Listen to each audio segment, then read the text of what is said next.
میرے نبی کیا فرما رہے ہیں صلی اللہ علیہ وسلم؟ سرکار نے فرمایا کہ تم مجھے دو چیزوں کی ضمانت دے دو. کتنی؟ دو چیزوں کی. تم مجھے ضمانت دے دو، مجھے مصطفیٰ سے جنت کی ضمانت دے دو. مجھ سے جنت کی ضمانت دے دو. کوئی بڑا تقاضوں کی ضرورت نہیں. تمہیں حضور نے تجھے کعبے جانے کی بھی شاید ضرورت نہ پڑے، مگر میری اس بات کا مطلب یہ نہ سمجھیے گا کہ اس سے نماز چھوڑ دیں، روزہ چھوڑ دیں، زکات چھوڑ نہیں. میں آپ کو ایک دائرہ بتا رہا ہوں کہ توجہ. حضور نے فرمایا کہ دو چیزوں کی ضمانت دو اور جنت کی ضمانت دو. جنت کی. اب ضمانت کون دے رہے ہیں؟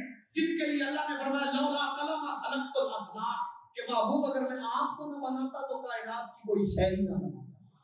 کائنات کی کوئی شے نہ بناتا. وجہ ہے تخلیق کائنات وہ مصطفیٰ فرما رہے ہیں صلی اللہ علیہ وسلم. حضور فرما رہے ہیں مجھے دو چیزوں کی ضمانت دو، مجھ سے جنت کی ضمانت دے دو. پوچھا یا رسول اللہ کون سی وہ دو چیزیں؟ توجہ کون سی؟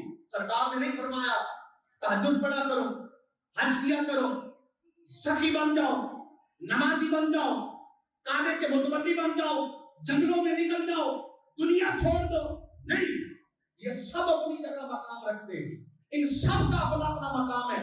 حضور نے فرمایا دو چیزوں کی ضمانت دو، جنت کی ضمانت لے لو. کیا فرمایا؟ ایک جو تمہارے جبڑوں کے درمیان ہے اور ایک جو تمہارے رانوں کے درمیان.